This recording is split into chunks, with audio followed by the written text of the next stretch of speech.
Bom, então, olá, bom dia a todos e todas. Deu esse pequeno atraso, eu peço desculpa para vocês, né? Porque eu, Gilberto, estávamos, né, tentando ver sobre esse início, né, dos trabalhos, e ele não conseguiu localizar o moderador, e eu acho que já temos, né, 15 minutos em respeito ao horário, as pessoas que acordaram até mais cedo, fizeram todas as estripulias das nossas casas, né, dos nossos afazeres, e para estar aqui conosco dessa forma tão diferente, ao mesmo tempo que está ficando um pouco cotidiana já, essa relação da gente com o vídeo e com falar para muitas pessoas sem olhar para as pessoas. Então, para professores e professoras é um pouco estranho, né? Então, meu nome, né? Vocês já estão vendo aí na tela, também estão vendo a apresentação. Eu vou continuar falando, só algumas confirmações e a apresentação está sendo possibilitada para vocês, né? Eu sou professora do Departamento de Educação, aqui da Universidade Estadual de Feira de Santana, na Bahia, e vou apresentar, então, um trabalho para ser discutido, né, ser apreciado aqui por esses nossos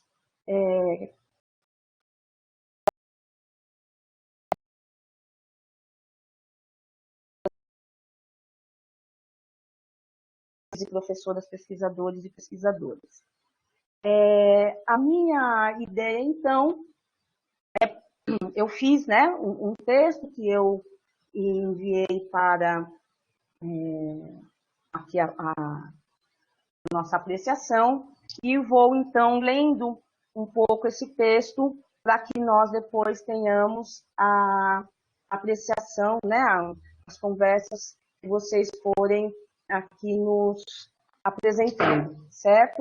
E aí eu não sei como que está funcionando, mas eu não vou ter tempo assim, né, de ficar olhando para o chat, e aí então talvez depois quando acabar a apresentação do trabalho, a gente retorne, ou eu volto a falar com o Gilberto, que foi a pessoa que me assessorou para fazer essa apresentação dos slides, para que a gente possa ver como que vai ser feita a realização desse desenvolvimento do nosso final de manhã, tá certo? Então, vocês conseguem olhar para a apresentação dos slides? Certo, Fernanda, Isuli, Cristina. Ok, obrigada, professores e professoras. Existirmos. A que será que se destina? Educações e Comunicações Nordestinas percorrem o GT16 das reuniões nacionais da ANPED entre 2009 e 2019.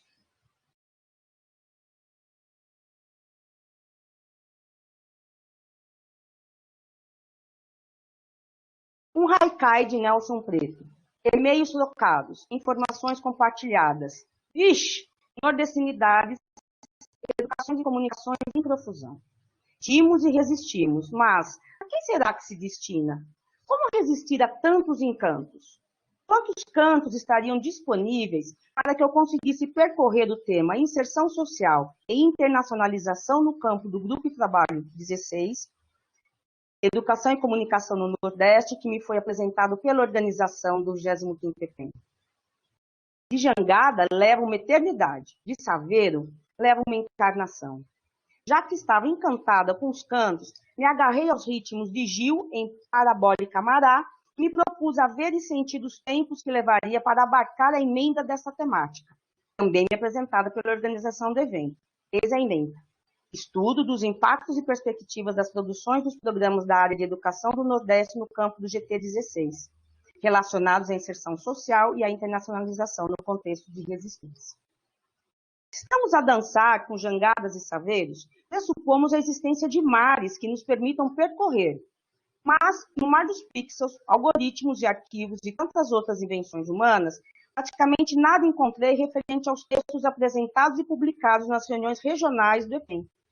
Ora, literalmente nada encontrava, já que os sites e seus arquivos, organizados e mantidos durante algum tempo pela universidade organizadora do evento, não se encontravam mais ativos. Ora, a informação de que os anais do evento estavam publicados em livros e, por isso, não estavam disponíveis online, como no 23º EPEN, realizado em 2016. Consegui encontrar apenas os trabalhos da reunião de 2018, linkada no site da Amped, e um arquivo nas nuvens da reunião de 2014, quando as regiões Norte e Nordeste realizavam uma mesma reunião regional, o EPEN. Ao ter acesso aos trabalhos de apenas 2 reuniões, percebi que não conseguiria abordar o tema proposto, já que considero que uma trajetória de impactos e perspectivas, tendo apenas 2 anos de arquivos, fosse o suficiente. Foi então que os e-mails com o professor Nelson Preto foram trocados e um archive me foi presenteado. Vixe, que dificuldade, escreve um dos fundadores do GT16 da Amped. E já que a temática do 25º EPEN é educação e resistência, desafios da pesquisa e produção do conhecimento, me invadi com a poesia de Vixe 2, pode citar os dois, virou haikai. Lá fui eu, desafiando as linearidades e lugares pré-estabelecidos das pesquisas e produções de conhecimento para percorrer os trabalhos acadêmicos apresentados no GT16, nas reuniões nacionais da Amped, desenvolvidos por universidades nordestinas, pois nos ressoa Chico Sainz em Da Lama ao Caos, que eu me organizando posso desorganizar, que eu desorganizando posso me organizar.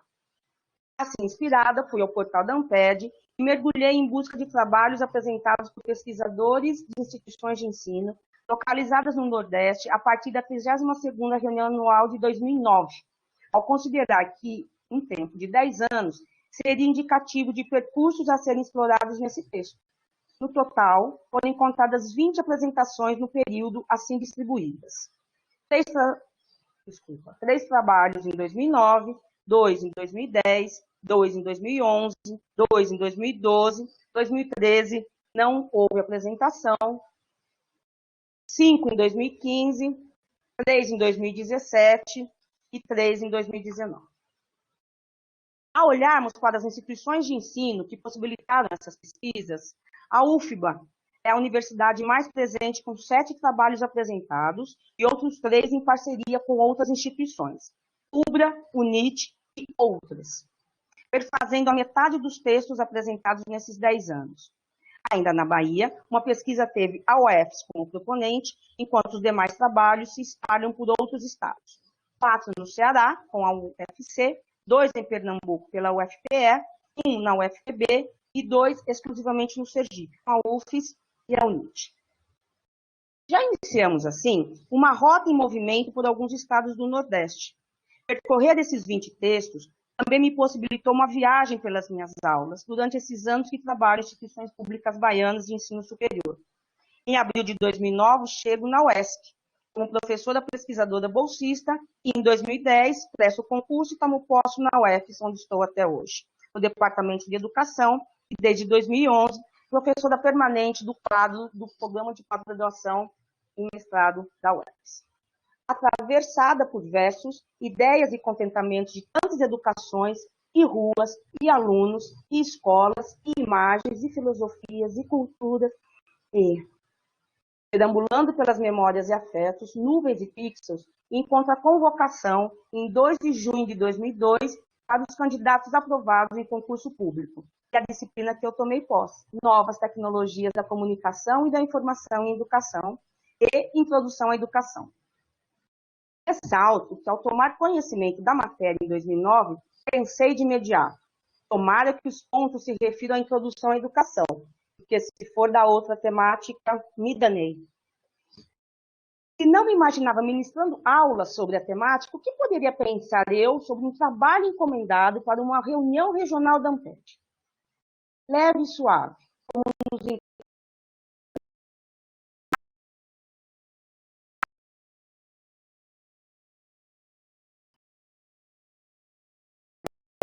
por rotas fluidas para o mapeamento das pesquisas apresentadas, não pretendendo fixá-las em classificações rígidas, estanques, mas considerando-as um gesto, no sentido de ampliar as possibilidades de produção e divulgação de conhecimentos e sensibilidades.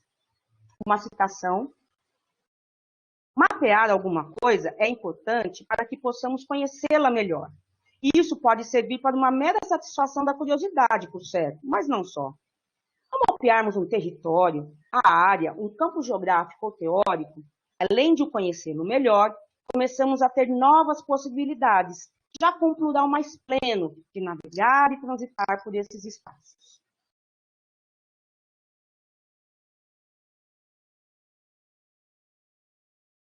Nelson Preto, 2007, página 16. Mais uma vez, em companhia de Nelson Preto, proponho percorrer por esses 20 gestos singulares e plurais, coletivos, políticos e estéticos, que povoaram esses últimos 10 anos do GT16 das reuniões anuais da Amped e que foram escolhidos por pertencerem a uma determinada região geográfica do território brasileiro, no Nordeste. Visto que o convite para esse texto, por onde vocês, leitores, vocês, espectadores, escutadores, escorregam seus olhos e ouvidos. Precisamos de muita delicadeza ao nos referirmos a uma região geográfica tão plural e múltipla que perambula desde Maju, com os versos de Africaniei, Procedo à identidade, do pop aos nigas da laje, as favelas de Calais já sabem, apresento os meus ancestrais, Africaniei. Até Chico César, com para viver em estado de poesia, me entraria nesses sertões de você, versos de estado da poesia. Assim, me inspiro no artista Ricardo Baumsbaum em sua obra Sur, South, Sul, desenhado para o 7º Simpósio Internacional da Teoria de Arte Contemporânea, CIPAR 7, a convite do curador do simpósio, Patemoc Medina, que já havia estabelecido que o tema para esse CIPAC seria Sur, Sur, Sur, Sur. Vou pedir muitas desculpas para a minha pronúncia portunhol, mas eu não ousei fazer a tradução dessa citação do curador do CITAC, que vai dar essa ideia para a minha inspiração com relação à obra de Ricardo Baumsbaum. A categoria Sur aparecia ao mesmo tempo como contígua e excedente de la lógica de uma comunidade artística latino-americana e rebasaba la torta agência de lo nacional em la cultura global. Sur aparecia, e assim lo declarei em seu momento, como uma espécie de corretivo de la identificação en mi localidad, muitos hacían entre arte contemporânea e el aparente cosmopolitismo de la cultura hegemônica del norte. Al término, Sur resultava claramente cargado de uma politização de la geografia. Era mais um llamado a cambiar de orientação em las referências e estudos de um conceito a ser transmitido como realidade empiricamente verificável. Era o marcador de um ponto de vista. 2015.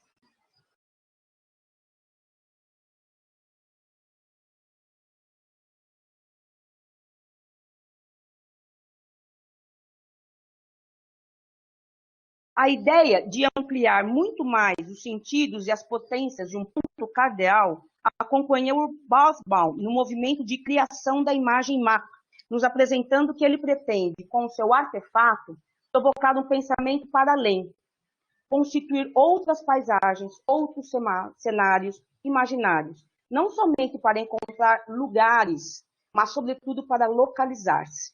Baumsbaum, 2013. O artista chama, nesse texto, os ritmos e as pulsações a atravessarem seu mapa-desenho, apresentando que a repetição sur, sur, sur, sur, o tema do CITAC 7 seria, aspas, pretexto para se construir outro contexto, além das fronteiras políticas, em que o território a se configurar não se propõe a abrigar tudo ou todos. Não se trata de exclusão, mas de constituição de pertencimento a algo maior e mais interessante. Fecha aspas. Rotas de movimento para um mapa nômade. O Nordeste brasileiro a se ampliar por muito além de uma postura dualista. Nordeste em oposição a não Nordeste. Nordestinidade para além de uma região cartográfica, fluida e potente, em expansão, assim como é impossível identificar fronteiras fixas na obra de Baumsbaum. Sul, South, Sul. Além e aquém de fronteiras fixadoras de pensamentos, conhecimentos, sensações. Romper com a necessidade de identificações únicas e generalizadoras, sejam pessoas, pesquisas, corpos, sertões. Que nordestinidades emergem e resistem quando as contaminações e deslocamentos são acionados por percursos outros. Uma ação coletiva, mas não uniforme nem consensual, que rompa com as clausuras das classificações. Aspas. Refazer mapas seria também registrar vozes em outra geografia, enfatizar a importância dos veículos que estamos a produzir, inovar estratégias de contaminação, construir certa autonomia de deslocamento. Basbaum. Estendo a você, leitor, ouvinte, o convite de Basbaum a construir uma certa autonomia em deslocamentos pelas pesquisas, novas estratégias de contaminação, produção e propagação de conhecimentos científicos, nordestinidades. Talvez uma festa de São João seja uma potente inspiração para refazer esse mapa nômade. Saudade, meu remédio é cantar, não é, Luiz Gonzaga? Pois é nesse ritmo que canto, com saudades de tempos e espaços em devir, e apresento possíveis legendas de um mapa nômade envolvendo os 20 trabalhos. Junto a Bonilla e Preto, convido todos e todas a perambularem por uma noite de São João, enfeitada por bandeirolas coloridas, com fogueira trepidando, toalhas de chita nas mesas. A decoração fica por conta dos enfoques das pesquisas. Toda a festa de São João nos possibilita um deleitoso mergulho por comidas que nos sustentam para que as danças, as risadas, os abraços, os namoros nos atravessem com intensidade. Nessa perambulação pelas pesquisas, a comida fica ao encargo das escolhas epistemológicas. E a música, sanfoneiro? Impossível imaginar uma festa joanina sem requebrar a alma e o corpo, e o copo. As bases metodológicas que embalaram as 20 pesquisas aqui analisadas são a terceira e última legenda de nosso mapa caminhante. Caminhante? Se Fernando Pessoa já expressou que navegar seria tão ou mais preciso que viver, as nordestinidades aqui contaminadas sugerem que talvez dançar seja tão preciso e precioso em tanto quanto viver. Vixe, bora dançar com as legendas desse mapa.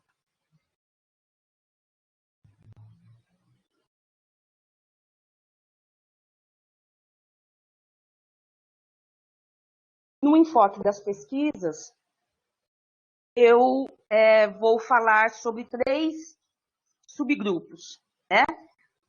Num primeiro subgrupo, as pesquisas tratam sobre a formação de professores e professoras.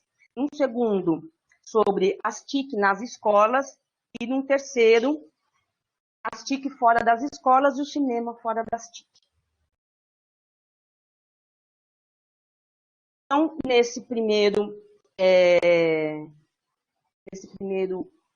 grupão, né, que é a decoração, nós vamos então começar pela formação dos professores, e só para que tenhamos uma ideia mais generalizada, quantitativa, embora isso, né, para a minha proposta não seja tão importante. Nós tivemos 7 pesquisas nesse primeiro, da formação dos professores, e depois nós tivemos 8 nas TIC nas escolas, e no último nós tivemos 5, as TIC fora das escolas e o cinema fora das TIC.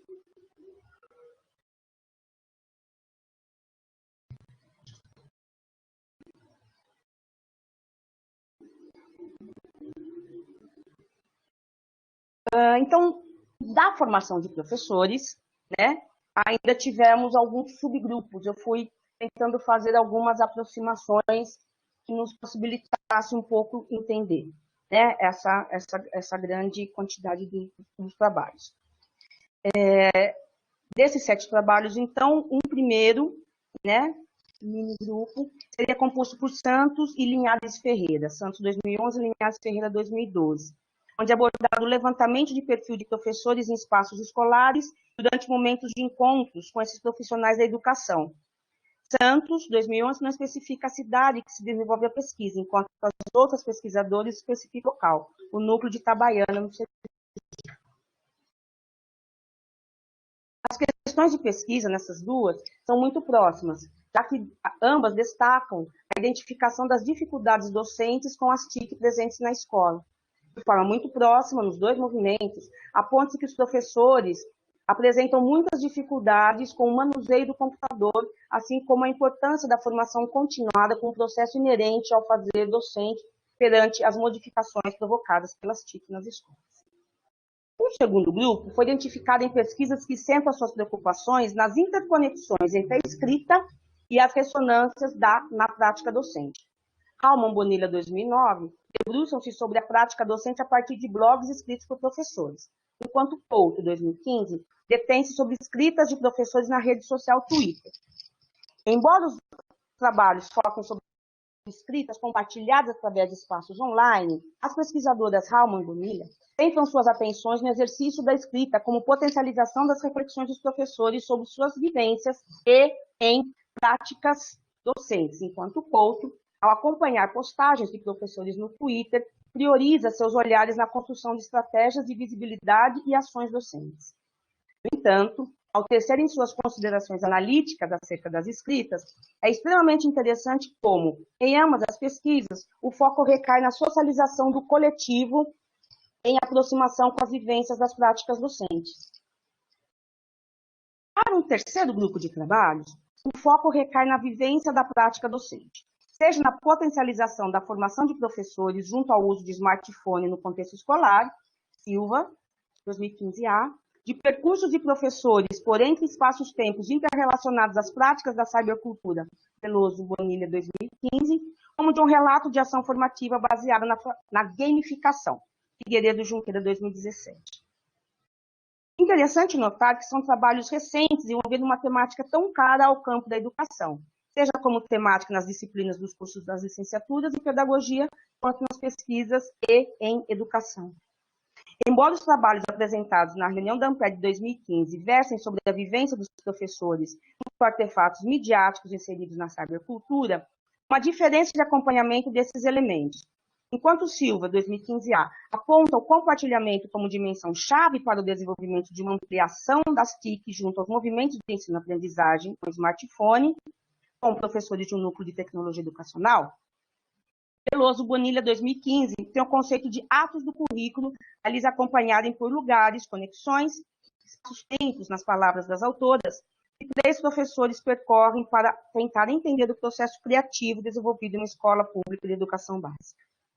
O que nos salta à pele é que em ambos os trabalhos, as pesquisadoras ressaltam as possibilidades de efetivação de um trabalho potente do professor, mesmo em meio a tantas lacunas no processo formativo. Silva, 2015A, destaca em suas considerações finais, aspas, ao longo da análise dos dados, foi possível constatar que os professores de diferentes níveis possuem práticas inovadoras de comunicação, produção e compartilhamento de informações e conteúdos por meio do smartphone. Enquanto Veloso Bonilla nos dizem, aspas, observamos nesse processo da pesquisa-formação, a autoria e a criação do professor acontece em rede, sua temporalidade específica e relacional. Essa rede é construída de diversos elementos, nós que se entrelaçam no movimento da criação.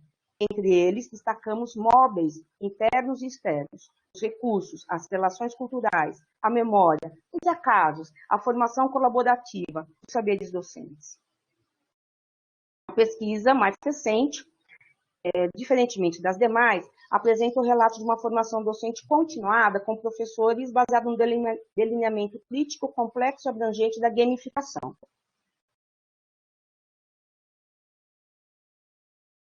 Segundo os autores, possui uma articulação entre pensamento e ação a partir das dinâmicas do game, mas geralmente experiências que ocorrem fora dele.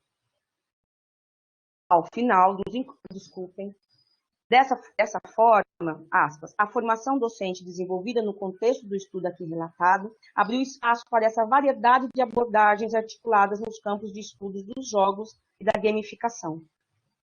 Ao final, fecha aspas, são os autores Figueiredo Junqueira, 2017. Ao final dos encontros,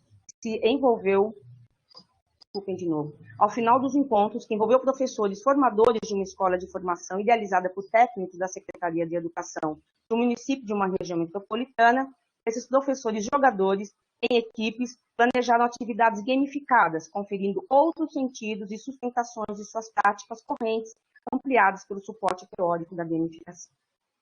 Esse é o primeiro grande, né, enfoque temático. E agora, no segundo, as TIC nas escolas. Nesse agrupamento, identifiquei 2 focos no tratamento da temática TIC nas escolas. O primeiro refere-se a estudos envolvendo materiais didáticos.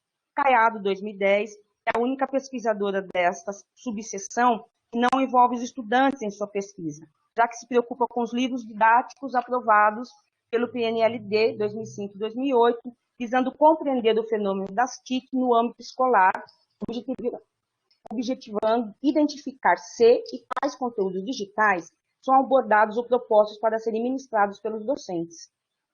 Já o outro trabalho envolve alunos em seu desenvolvimento. Rodrigues Mesquita, 2012, se debruçam sobre 2 projetos de desenvolvimento de materiais didáticos.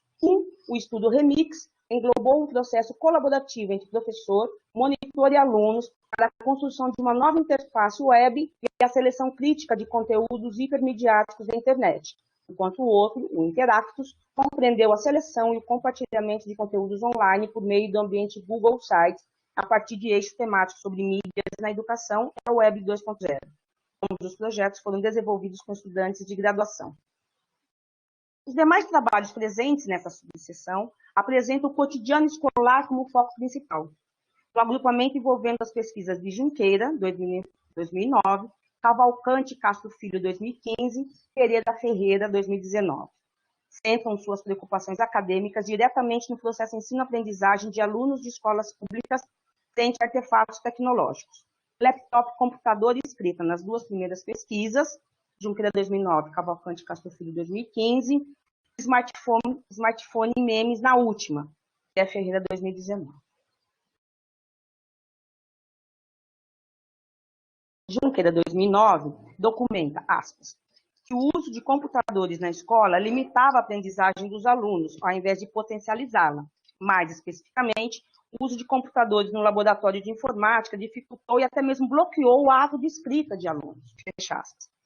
Em posse dessa observação, realiza um estudo durante um semestre com uma turma de alunos de um projeto de aprendizagem chamado Riverwalk Brasil. O autor termina o texto apontando a importância de um estudo mais amplo no que se refere às questões de aproximação dos estudantes com os artefatos midiáticos, e não somente focar nas questões metodológicas de utilização dos computadores e laptops nos processos educacionais. O laptop e a escrita também são um foco de Cavalcante Castro Filho, 2015, em uma escola de Fortaleza, que foi beneficiada com o projeto Um Computador por Aluno, no período de 2010 a 2014. Os pesquisadores acompanharam, nesse período, a rotina da escola e dos estudantes que receberam um laptop que podiam levar para suas casas. Ao longo de 2013, presenciaram vários eventos de multiletramento ocorridos na escola, analisando uma atividade em especial, a elaboração de uma carta aos pais e à polícia por ocasião das manifestações de rua de 2013 que aconteceram no Brasil. Cartas esboçadas nos cadernos para depois serem digitalizadas e divulgadas pelas redes sociais. E aqui é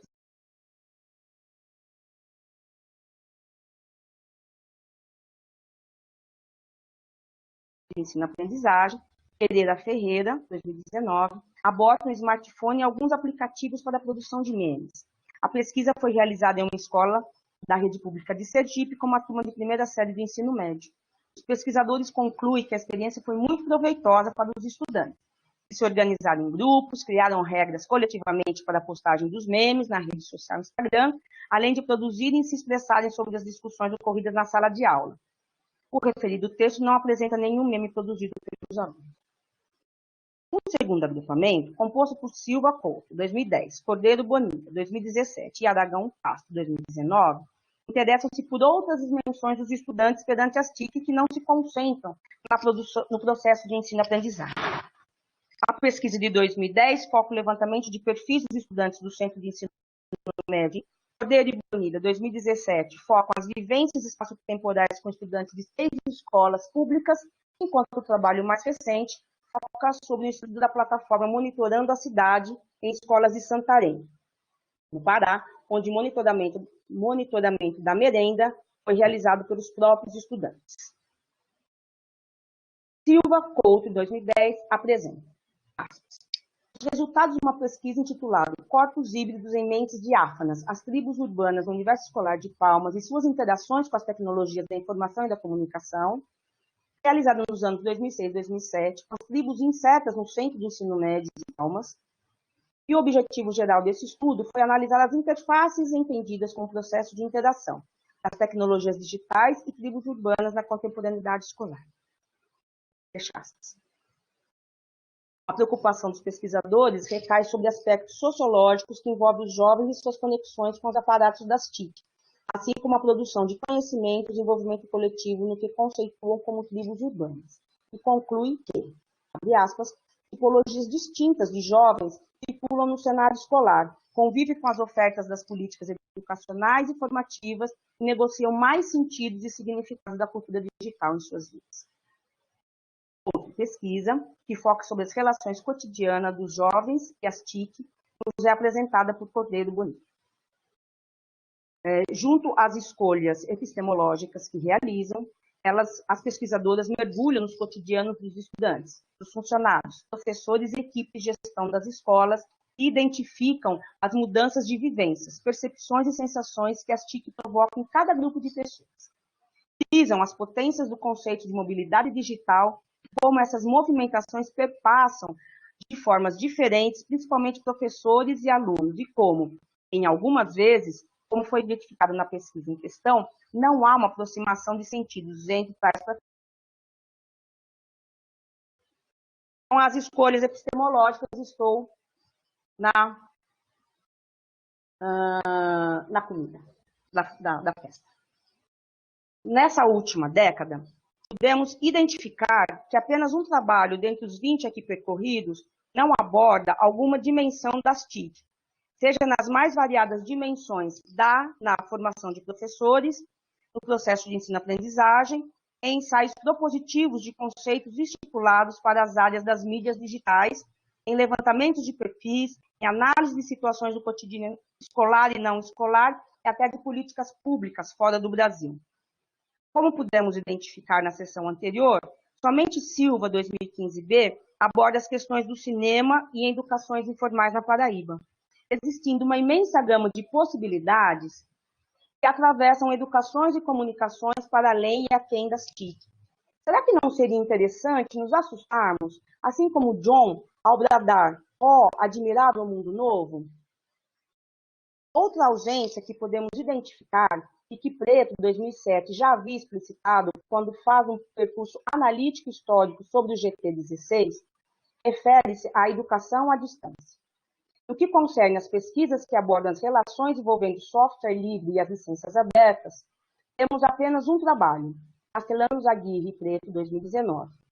Interessante que tanto Preto, 2007, quanto Bonilli, 2012, identificam a ausência dessa última temática nos trabalhos do GT, quando realizam seus levantamentos sobre as pesquisas apresentadas nas reuniões nacionais. Nessas outras 19 pesquisas que envolvem as TIC, identificamos que entender das questões envolvendo as mídias digitais e os artefatos que a compõem, laptops, smartphones, mídias sociais e televisões, como movimentos culturais, é a proposta de todos eles. Castells e Martim Barbeiro estão muito presentes nas variadas vertentes que atravessam esses trabalhos. No que se refere às escolhas relacionadas ainda à cultura enquanto pressuposto teórico e epistemológico, Cavalcante Castro Filho, 2015, acompanham Paes ao trabalhar com o conceito de culturas juvenis e Martim Barbeiro ao se deslocar para as culturas juvenis e a mídia.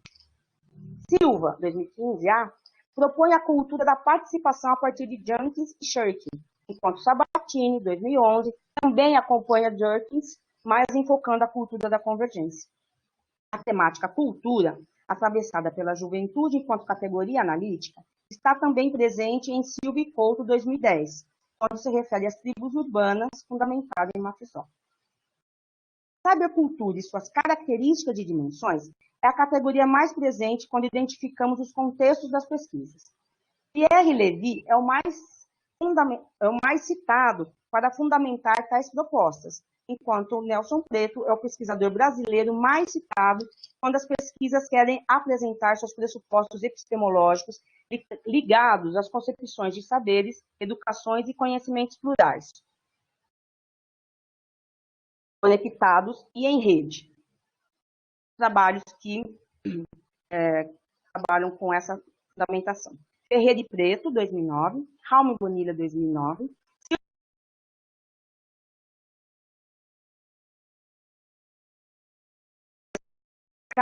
o pesquisador atravessa toda a década fundamentando a mobilidade de pensamento sobre educação, mídias, educações, conhecimentos e saberes sensíveis. Já que as escolhas dos trabalhos que apresentados recaem tão majoritariamente nas TIC nesses últimos 10 anos, não é de causar estranhamento que muitos conceitos que germinaram nessas áreas tenham ganhado destaque nessas pesquisas, remetendo-os, de alguma forma, às problemáticas envolvendo as educações e comunicações. Nesse cenário, os conceitos de ubiquidade e mobilidade de Santaella estão presentes em Pereira e Ferreira, 2019. O de visibilidade, Thompson, em Santana e Couto, 2015. Siemens, com o conceito de conectivo e conectivismo, fundamenta o trabalho de Rodrigues e Mesquita, 2012.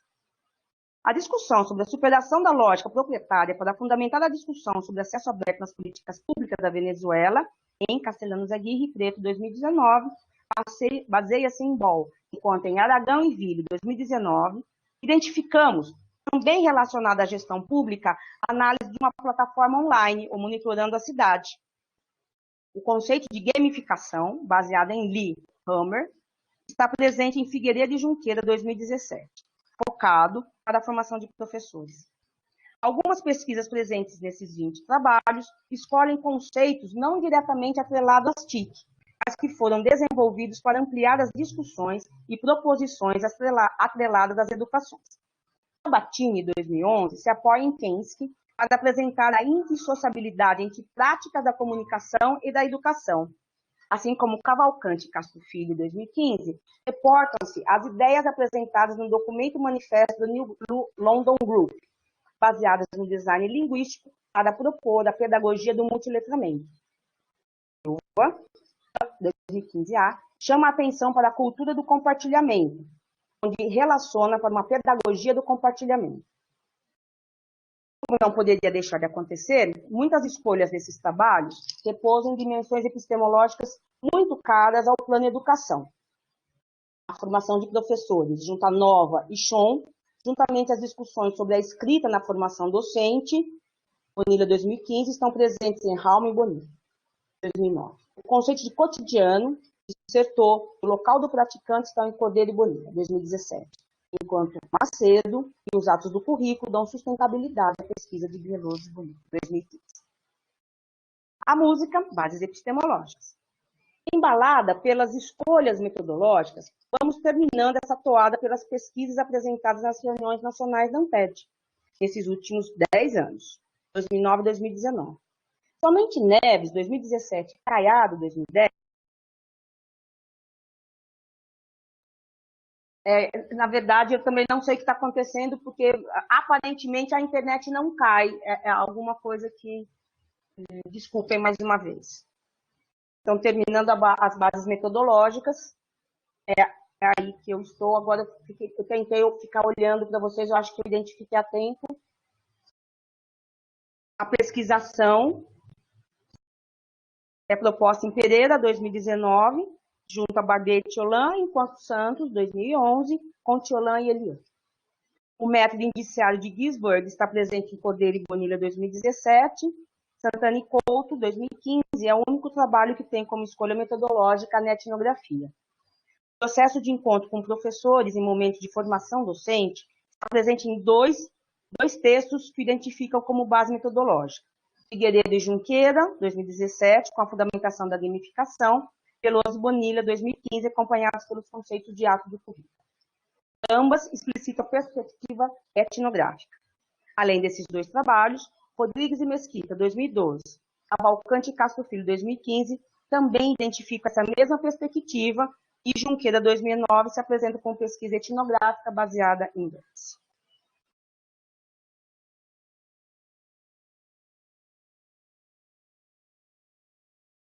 Estamos aqui, em Feira de Santana e Salvador, e tantas outras localidades, ao mesmo tempo pelos pixels e códigos binários e telas, nesse 25º EPEM, a celebrar os caminhos das reexistências em nordestinidades vibrantes, móveis. Mapear sem um contorno fixo. Registrar sem a vontade de afirmar certezas nem conduzir julgamentos moralizantes. Educações e comunicações que se apresentaram nesses 20 trabalhos, nesses últimos 10 anos, a perambular com propostas temáticas que se concentraram nas TIC de uma forma muito intensiva, nos apresentando uma tendência de desconsideração de outras modalidades de comunicação e educação. Estar aqui, além, em Arari, Nova York, Cariri, Bangkok, no meio, fora, dentro, deslocar, desclassificar, pensamentos desejantes em desequilibrar fronteiras fixas entre conhecimento e explicação, educação, comunicação e criação, indo em busca de um modo, um funcionamento em gestação. Gestar gestos nesse mapa nômade, buscando movimentos de pesquisa que nos coloquem as potencialidades dos trabalhos desenvolvidos e apresentados a partir de universidades nordestinas, em proposta de uma, aspas, rede afetiva de afinidades. Aí se tem um centro, transitório, volúvel, volátil, não importa. Traçar tais linhas, demarcá-las no mapa, já é ação de intervenção de considerável contundência, pois se está na contracorrente do hábito, trazendo à superfície outros caminhos e territórios possíveis. Wasbaum, 2013.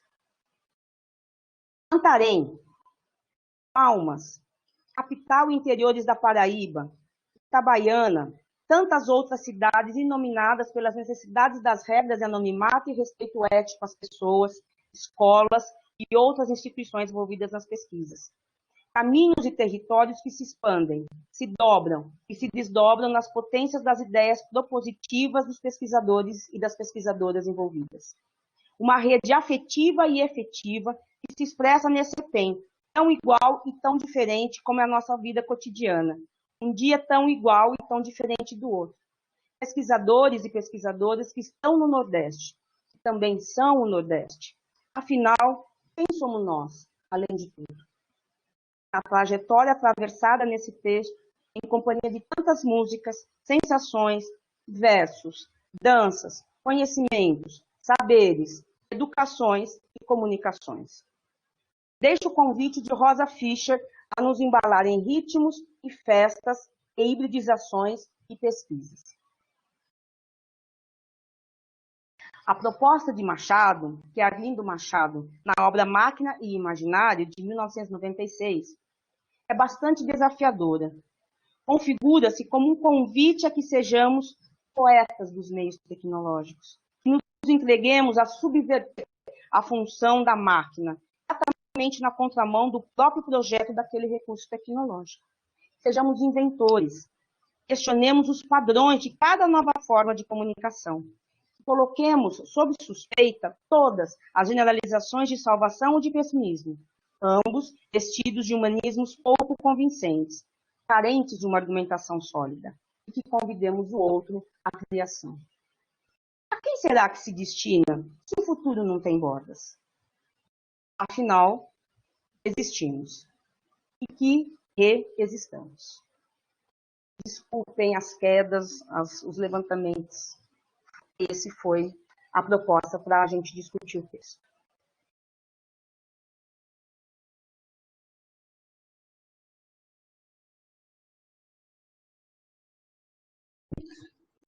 Pronto, professora, a senhora já terminou. Como não tivemos a presença do mediador, então temos duas perguntas para a senhora que está nas notas compartilhadas, uma de Soy Sampaio e outra de Bonila.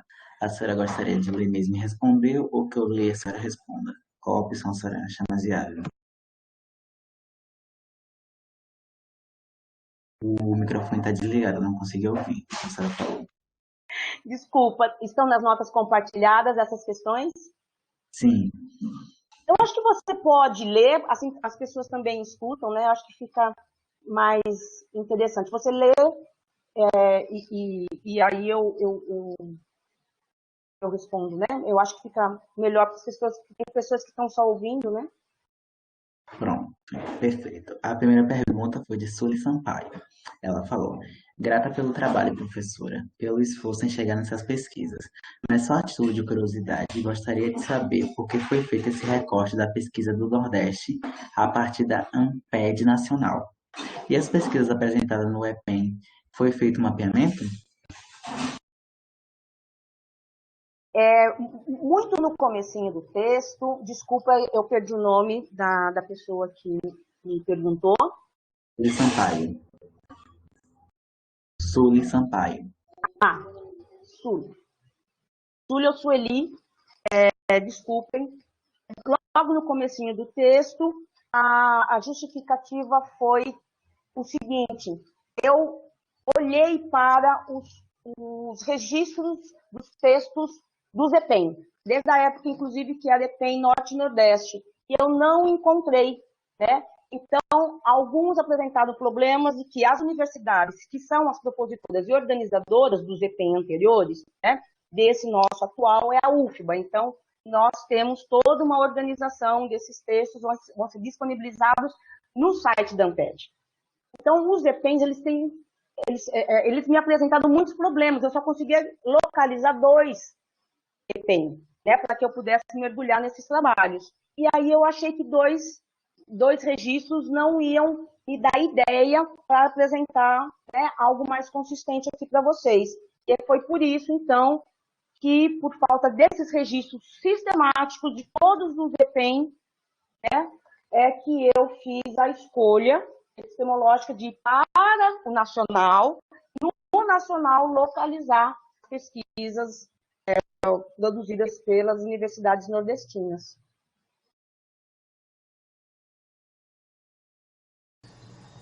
Pronto,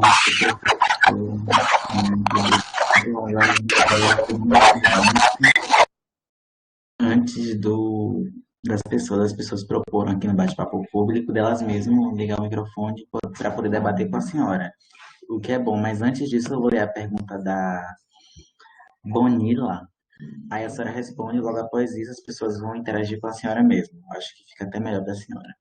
Pronto, vamos lá, a pergunta da Bonilha. Parabéns, Helenice, pelo mapeamento realizado.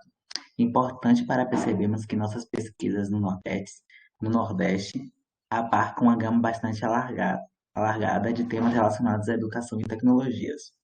Entendo que essa base nos dá aportes para analisarmos este período que estamos vivendo agora, da pandemia, e de projetarmos novas pesquisas que avancem ainda mais. Gostaria de te ouvir um pouco sobre quais os desafios que temos pela frente enquanto pesquisadores e orientadores de mestrado e doutorado em nossos programas de pós-graduação. Bonila.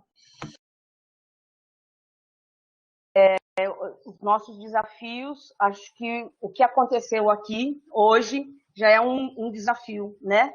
Que os planejamentos nunca foram efetivamente, né? A gente planeja, estuda, e no decorrer das pesquisas nós vemos que há um movimento grande, né? Ou com relação às entrevistas, ou se é uma relação com as escolas, ou fora das escolas. Então, os nossos planejamentos sempre têm umas recolocações, sejam das partes teóricas, metodológicas ou mesmo metodológicas. Mas acho que essa situação da pandemia, como ela acontece num momento de meses, com modificações que talvez levaríamos 15 anos para tentar compreender num movimento, né, o que é uma relação à distância, o que é fazer pesquisas em comunicações e educações em alguns momentos à distância, eu acho que esse salto é o que mais seria o nosso desafio maior. Entender como as pesquisas da medicina e da fisiologia estão tentando fazer com retrovíruos. Junto com tudo isso, tentar entender.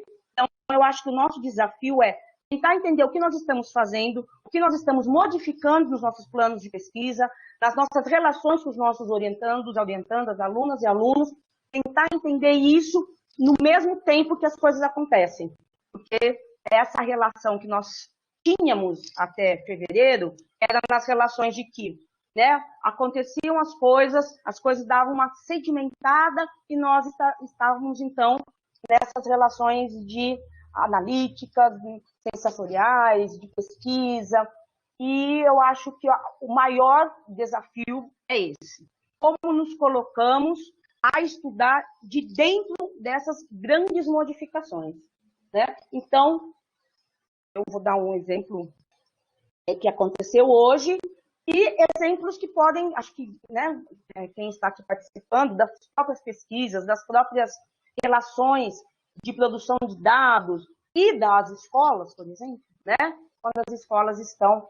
Então, para mim, né, depois de toda essa relação de mergulhar nessas pesquisas, que é algo extremamente interessante e muito prazeroso, como que nós vamos olhar para que essas coisas aconteçam desde dentro desses acontecimentos.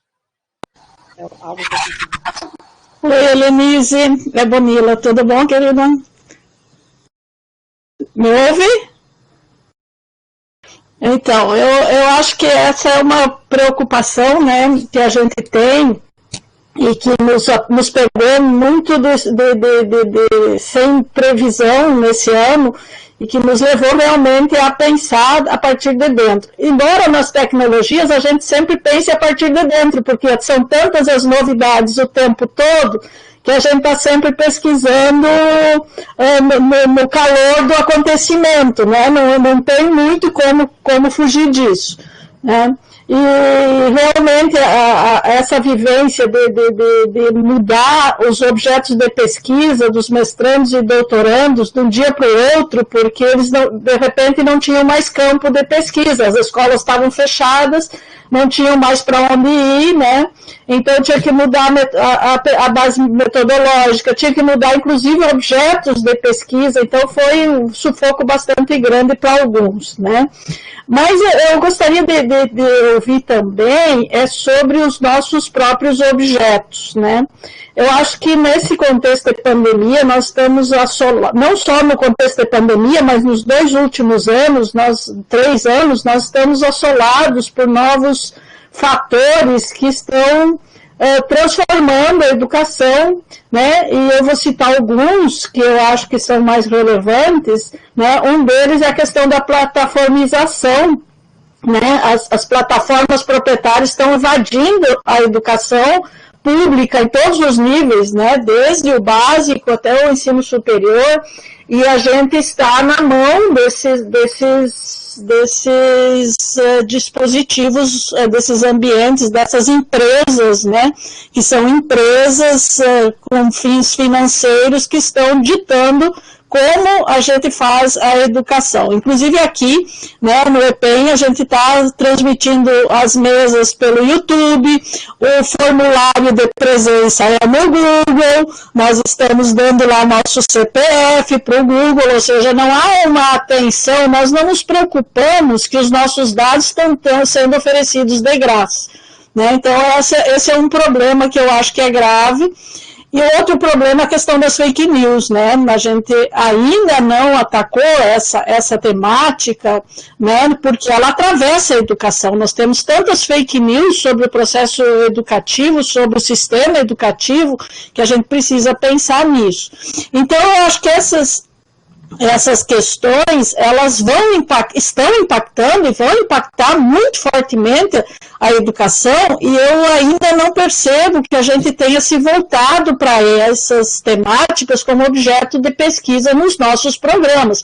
Eu falo isso por experiência própria, os meus próprios orientandos ainda não estão trabalhando nessa perspectiva. Então, eu gostaria de saber de você e dos demais que estão aqui, se essas temáticas já estão atravessando os programas de vocês, se há essa preocupação no resto do Nordeste, ou é só o nosso grupo aqui na UFPA que está preocupado com isso.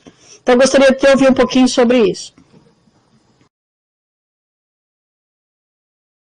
Obrigada pelo levantamento, né, dessas características ou dessas questões que nos atravessam, né, tão fortemente. No nosso grupo de pesquisa, agora eu vou falar especificamente, né, o nosso grupo de pesquisa que trabalha com as questões de imagem e educação e filosofia e redes sociais, também não apareceu nenhuma dessas questões, né? Depois, né, que você começou a comentar e como que essas questões impactam de uma maneira não só nas relações entre a educação e comunicação, mas nas próprias questões culturais de ser quem você é a partir dessas questões de efetivação de uma educação pelas plataformas de modo não público, né? Dessas questões da rede privada, que nós falávamos de uma rede privada, e agora essas plataformas privadas estão invadindo essas questões de apresentação de imagem, gravação, né? Então, talvez nós não tenhamos nos atentado que essas questões de gravação, direitos de imagem, então quando a gente vai desenvolver, vai para a rua e vai falar da rua, e vai falar da educação em rua, a gente grava, a gente tem solicitação e autorização de imagem, e isso foi se avolumando, as questões de comitê de ética, e nós não nos demos conta de como isso estava entranhando também nas nossas pesquisas, né? Enquanto você ia comentando, eu fui pensando sobre isso, essas relações com a imagem, e como muitas vezes as fake news, elas colocam a partir de imagem e texto que nunca aconteceram, mas que nós, talvez por não termos trabalhado nas questões de educação e comunicação com as relações com as imagens, mais especificamente com as imagens, essas questões de fake news nas questões estéticas e políticas podem também ter afetado. Mas respondendo com relação ao nosso grupo de pesquisa, que é o TRACE, nós não temos nenhuma dessas discussões. É interessante o seu levantamento, sua observação. Valeu, obrigado, adorei te ouvir. É interessante que você socialize esse texto, esse levantamento, eu acho que ele é muito importante para nós do Nordeste, né, porque a gente acaba fazendo as coisas muito isoladamente e não tem a dimensão do todo, né, da nossa região, então eu acho que é importante que a gente de vez em quando faça isso. Uma pena que você não conseguiu fazer isso do EPEM, né? E a gente então fica com essa tarefa de casa, que é fazer esse levantamento, verificar onde cada EPEM aconteceu e ir atrás das comissões buscando esse material, para que a gente possa ter isso, né? Porque sempre é muito rico, porque muitos trabalhos que não circulam na Amped, circulam no EPEM, e a gente teria uma dimensão bem maior, né, da região a partir dos trabalhos do EPEM. Então, eu acho que essa é uma tarefa que fica para que a gente possa cumprir aí para os próximos anos. Valeu, obrigada, querida, adorei. Obrigada. Professora, uma pessoa não identificada fez mais uma pergunta. Primeiro, ela parabenizou a senhora pela apresentação e gostaria de saber onde ficará disponível o trabalho apresentado.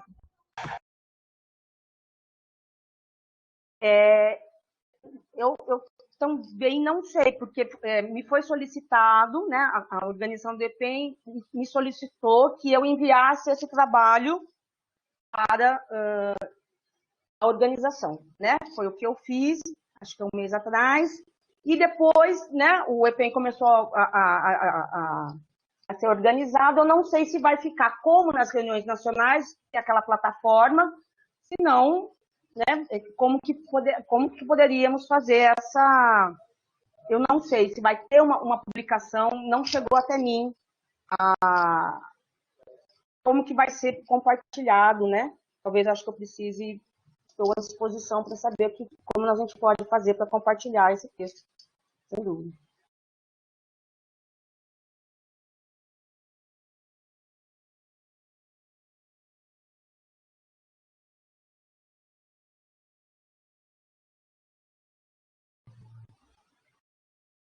Mais alguma? Eu agora estou vendo o chat. Olá, professora Helenise, bom dia. Eu fiz a inscrição aí no bate-papo. Poderia falar agora? Certo? Claro. Olá, gostaria de saudar a todos, né? Me chamo Yuri Vanderlei, sou doutorando da Faculdade de Educação da UFBA né? Faço parte do grupo de pesquisa Formace, que é o grupo de pesquisa Formação e Currículo da UFBA, né? No meu mestrado, eu participei do GEC, né? Que é o grupo aí da professora Bonila, professora Súlia, a quem eu faço uma saudação especial, né? Que bom estarmos aqui, né? De todas as diversidades, podemos estar aqui debatendo e compartilhando nossa produção, é muito importante. Agradecer primeiramente a professora pela apresentação, né? Acho que soma muito aí, inspira muito a gente que está no processo de produção das nossas agora. Eu queria fazer duas colocações, uma em relação à nossa organização do G3 e outra em relação à provocação feita aí pela professora Bonila.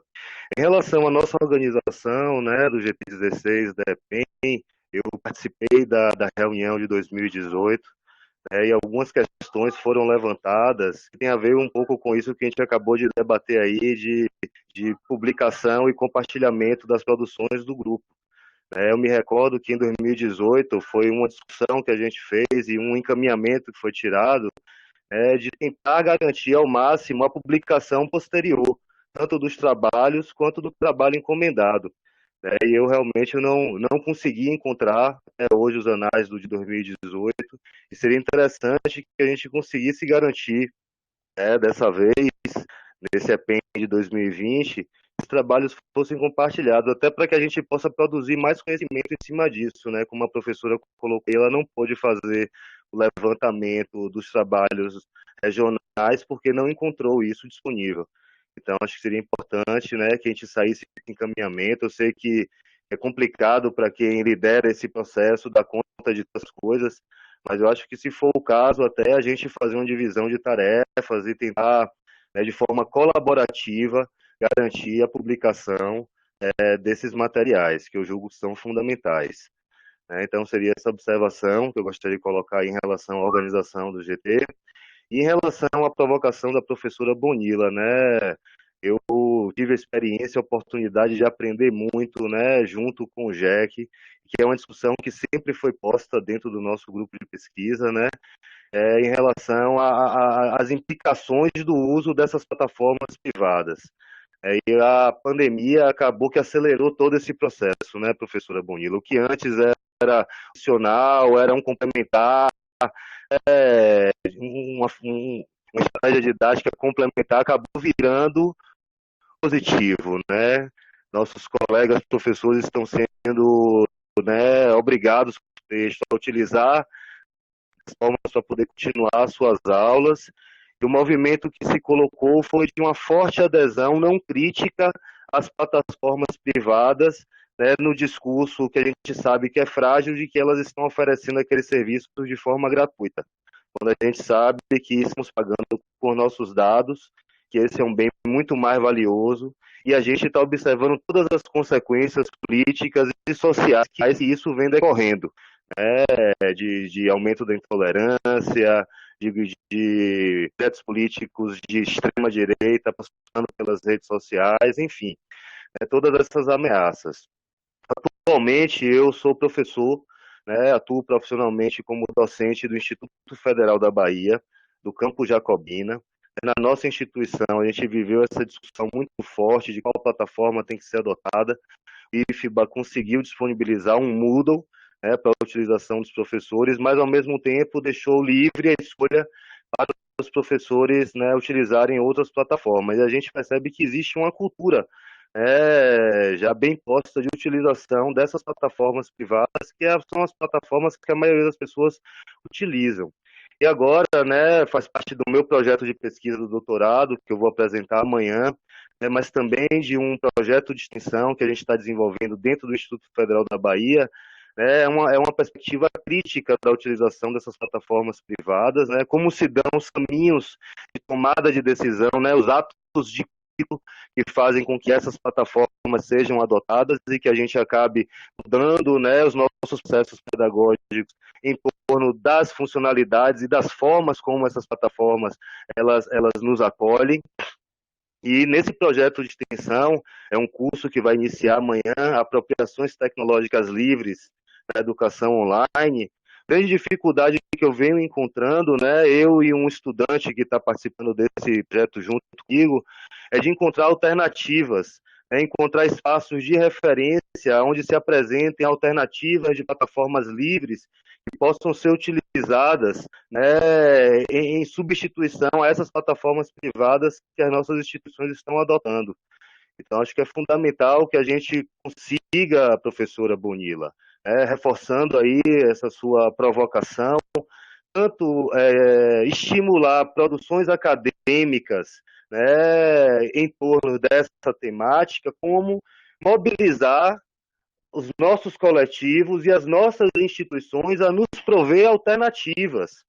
Né? A gente agora está utilizando uma ferramenta que é livre, que é o Big Blue Bluetooth, que foi customizado pela RNP. Que felicidade a gente estar aqui debatendo com vocês uma plataforma livre, que a gente sabe quais são as consequências do uso dela.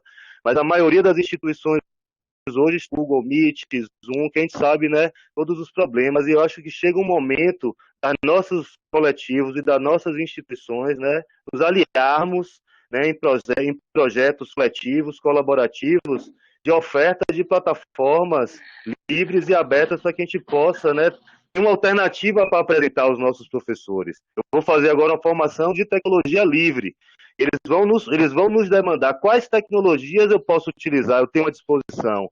E a gente tem que ter essas opções para poder oferecer para os nossos professores. Então, que isso possa se constituir como objetos de pesquisa e também como, né, objetos de trabalho coletivos nossos, para que a gente possa levar isso como alternativa para nossas instituições, né, seja o IFBA, seja a UFBA, todas essas universidades que estão participando agora do EPEM, e que isso possa se constituir também em produção do conhecimento, né? E aí era isso que eu gostaria de colocar também, né, e de somar nessa discussão, tanto na necessidade da convergência na produção acadêmica, como nas ações políticas. Né? Chega um momento que a gente tem que, eu vejo aí toda a luta do Jack, do professor Nelson, mas a gente não consegue, como você mesmo falou, Bonilla, perceber isso em outras instituições, em outros grupos. Acho que chegou a hora de a gente trazer isso para a cena, né, e colocar esses atores para dialogar, porque do outro lado, né, a articulação ela é muito forte. Essas empresas elas fazem um lobby tremendo, né, nas secretarias estaduais, municipais, nas reitorias, oferecem produtos gratuitos, que são produtos muito confortáveis, que todo mundo sabe utilizar. Como é que a gente enfrenta isso? Né, eu acho que isso é um ponto de pauta fundamental para o nosso grupo, diante das ameaças, das fortes ameaças que estamos vivendo. E aproveitar o momento que isso tem discussão.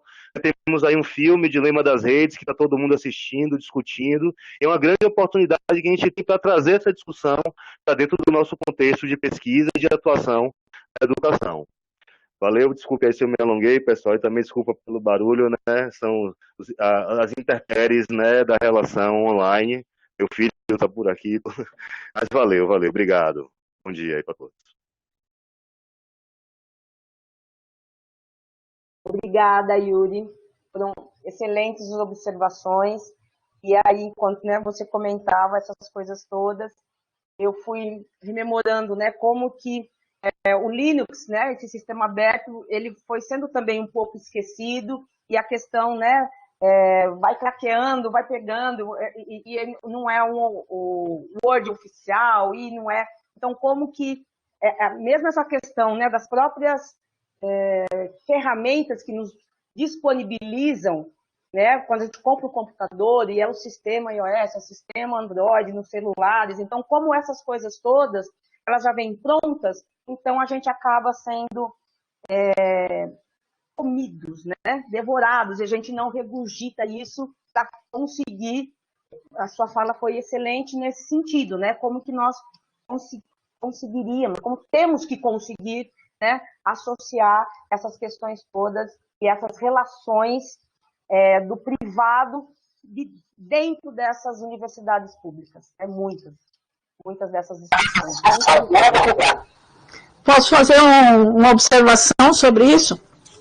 Eu acho que a gente precisa fazer uma meia-culpa também, né, nas nossas instituições de ensino superior, porque a universidade tem um papel muito grande nesse contexto todo, né? E eu vejo aqui pela UFBA, a gente teve que brigar muito para que o MConf, que nós estamos usando aqui, ele pudesse ser a plataforma principal da UFBA, né? Porque há um grupo dentro da universidade que quer o Google de todo jeito.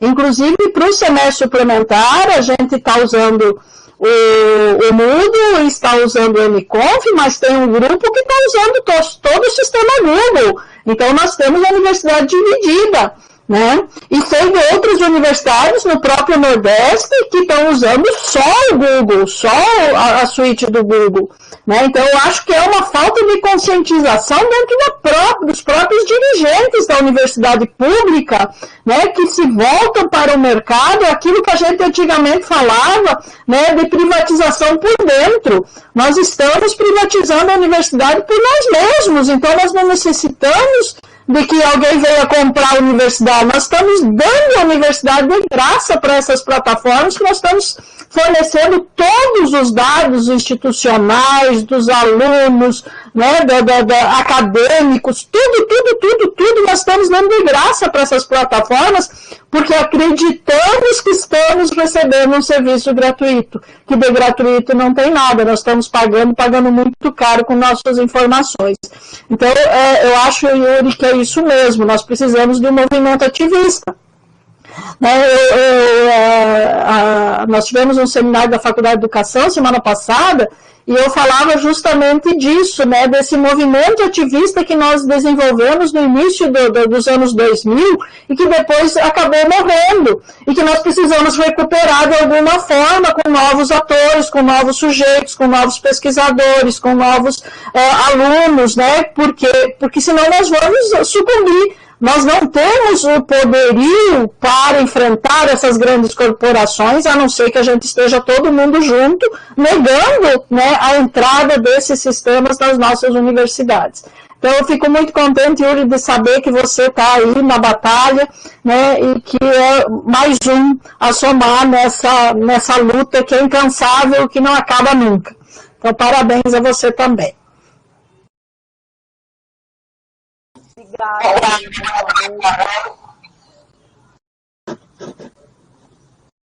Professora, teve mais uma pergunta aqui da Elza. Posso ler já? Pronto. Ela falou aqui: nós, professores da educação básica, fomos submetidos a um curso sobre educação híbrida, com o objetivo de nos prepararem para o retorno às aulas. Porém, dentre as outras coisas, percebemos que o que se aplica nestes cursos de formação está distante da realidade de nossas escolas públicas. Acredito que este campo necessita ser problematizado pelos grupos de pesquisa, e a senhora professora, ela escreveu professora Denise, mas eu creio que ela quis dizer Helenice. E a senhora professora Helenice, como se posiciona em relação a isso? Olá, Elza. Como a gente já pôde perceber nessas explanações, né, que eu fiz, desses 20 trabalhos e em outros trabalhos que nós entramos em contato, ou através de leitura, de estudo e de bancas, Elza, é que muitas vezes as relações que acontecem na formação de professores, embora eu não seja pesquisadora de formação de professores, eu vou colocar aqui a minha posição como professora e pesquisadora, mas não que eu pesquise essa temática, ela, não só nas comunicações e educações, mas elas vêm sempre com muitas dessas reclamações que você disse, né? Que é a distância dessa, eu vou chamar dessa tal realidade, né? Como eu falei de muita música, estou lembrando aqui de uma música, dessa tal realidade, dessa tal felicidade, né? E esse tal nos remetendo a algo que muitas vezes nós não conhecemos, né? E, para mim, o problema não é não conhecer das realidades. As pessoas não conhecem todas as realidades, é impossível isso. Ela mal conhece a dela e de alguns participantes do cotidiano que ela está, seja no trabalho, nas relações pessoais, etc.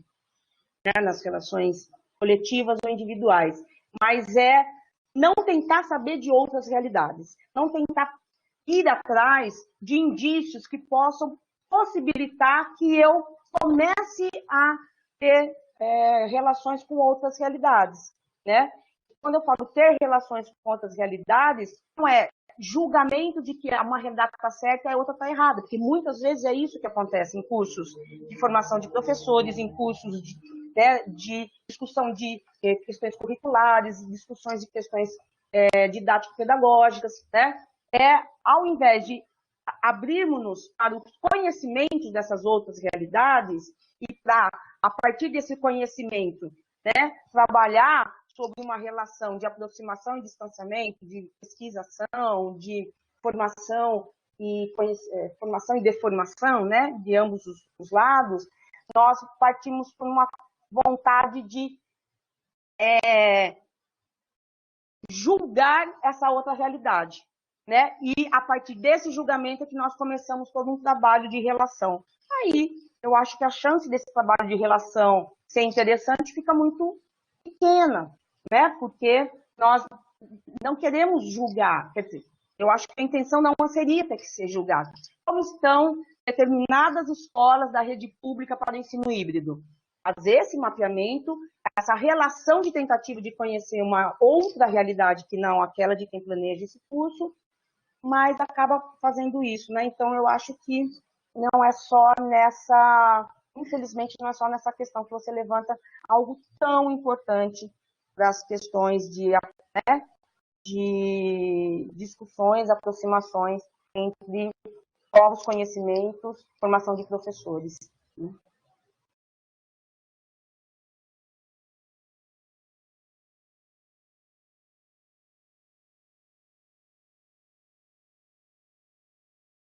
Mais alguém gostaria de realizar alguma pergunta, alguma observação, algum complemento?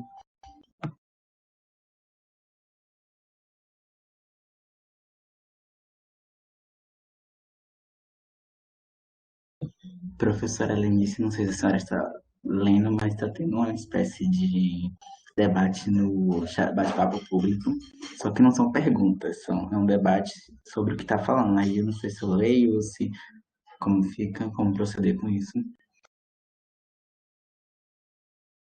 Eu imagino que as discussões, né, que ocorreram, eu vou tentar dar um fechamento, não sei nem se podemos falar sobre isso, mas mais uma continuidade do que um fechamento, né, entre as considerações que a professora Bonilla e o professor Yuri Vanderlei realizaram aqui, estão dialogando sobre essas questões, a professora Mary Salles também está conversando sobre isso.